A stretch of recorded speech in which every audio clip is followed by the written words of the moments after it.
Introduction to female reproductive system.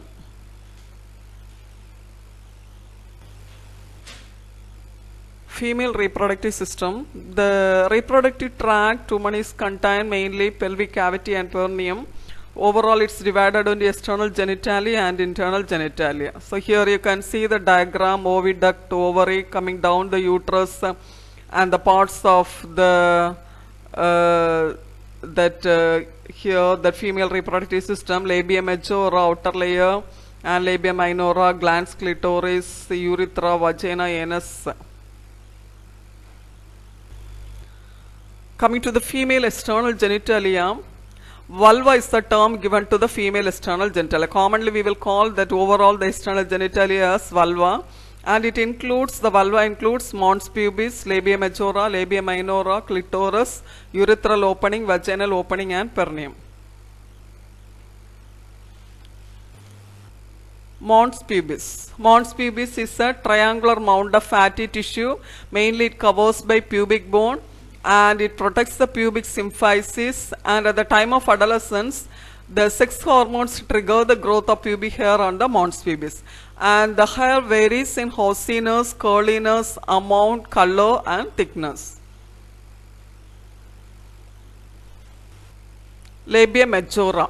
It's the outer lip-like structure and they have a dark pigmentation, and the main function of labia majora, it helps to protect the introitus and urethral openings, and it's covered with hair and sebaceous glands, and always it becomes flaccid with age and after childbirth. Labia minora, it's also, we can call it as inner lips. It's made up of erectile connective tissue and mainly darkens and swells during sexual arousal, and located inside the labia majora, and it's more sensitive and responsive to touch than the labia majora, and the labia minora tightens during intercourse. Coming to the clitoris, it's a small penis-like structure. It's highly sensitive organ composed of nerves, blood vessels and erectile tissue, and located under the prepuce and made up of shaft and glands, becomes engorged with the blood during sexual stimulation, and it's a key to sexual pleasure for most women, and urethral opening is located directly below clitoris.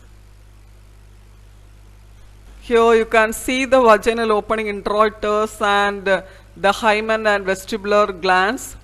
A mucous membrane normally covers the opening of vagina, that's called as hymen. So the mucous membrane which is covering the vagina, that's called as hymen, and the presence of intact hymen for determining virginity is erroneous, and some women are born without hymens.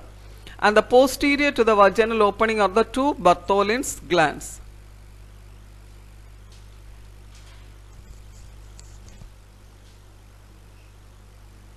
Perineum. Here it's located between the vaginal opening and anal canal. It's composed of muscle and tissue, and the main function is to helps to support and surround the lower part of urinary and digestive tract. And the perineum contains of nerve endings, and it is very sensitive to touch. Female internal genitalia. The internal genitalia consist of, you can see the vagina, cervix, uterus, and two fallopian tubes we have, and the ovaries. Here you can see the ovary, fallopian tubes, both ovary and both fallopian tubes. You can see the below that uterus and the bladder, pubic bone, urethra, clitoris, labia majora, labia minora and vagina.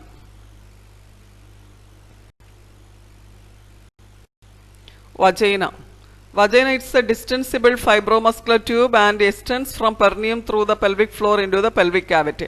And the length, if you are seeing, it is 8 to 12 centimeter long, and it extends from the vestibule to the uterus and situated behind the bladder and in front of rectum. And it directed upward and backward, axis uterus an angle of over 90 degree. And the anterior wall of vagina is related to, it's coming at the base of the bladder of to the urethra, and it's fused to the anterior vaginal wall, and the posteriorly, and it's related principally to the rectum. You can see that anterior vagina is on the base of the bladder and posteriorly rectum.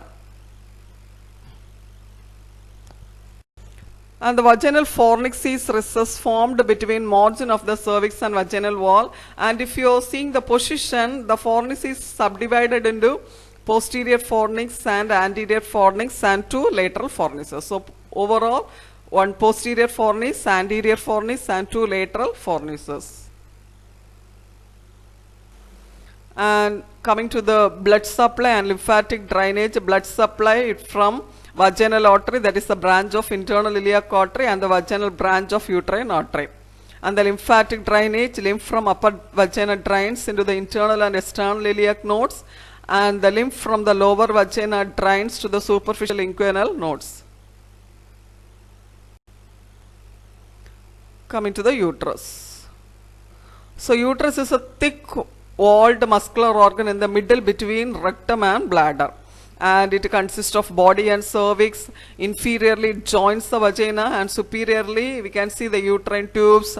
It will be project laterally from the uterus and opens into the peritoneal cavity, and immediately adjacent to the ovaries.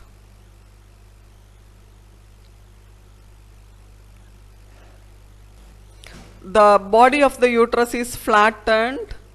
You can see the body, it's overall, it has the fundus, upper part, the body, you can see the middle, and coming to the down, it's cervix.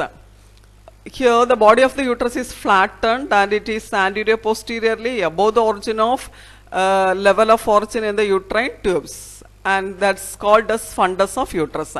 And the cavity of the body is, uterus is a narrow slit coming downwards. You can see it's a narrow slit. The body of the uterus is a narrow slit, and it is shaped like an inverted triangle when viewed anteriorly.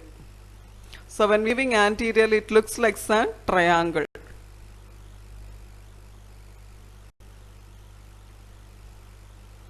Each of the superior corners of the cavity is continuous with the lumen of the uterine tube, and the inferior corner in continuous with the central canal of cervix. And the body of the uterus normally antifluxed over the superior surface of emptied bladder.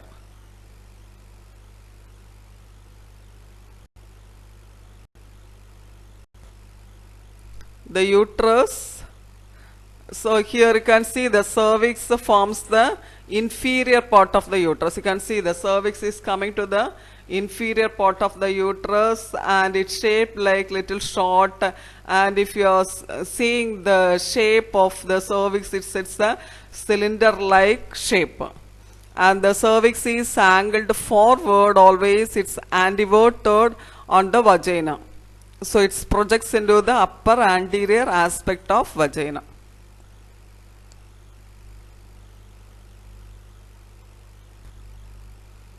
Relations of uterine. Anteriorly, the uterus and cervix are related to uterovesical pouch and superior surface of the bladder, and posteriorly the uterus is related to the recto-uterine pouch, which extends down as far as the posterior fornix of the vagina. Laterally it contains a broad ligament. The blood supply of uterus is from uterine artery. It's a branch of internal iliac artery. Lymph drainage is from lymphatics from the fundus accompany the ovarian artery, and lymphatics from body and cervix drain to the internal and external iliac lymph nodes. Ovaries main function is for site of egg production. That's what we will call it as oogenesis, like the testes in men. The ovaries lie adjacent to the lateral pelvic wall, just inferior to the pelvic inlet. So each of the two almond shaped, so every person has two ovary. It's two almond shaped ovaries about 3 centimeter long, and it lies from the posterior aspect of broad ligament. So blood supply is from ovarian artery. It's a branch of abdominal aorta. Lymphatic drainage from para-aortic nodes, and venous drainage from inferior vena cava on the right and to the left renal vein on the left. Thank you.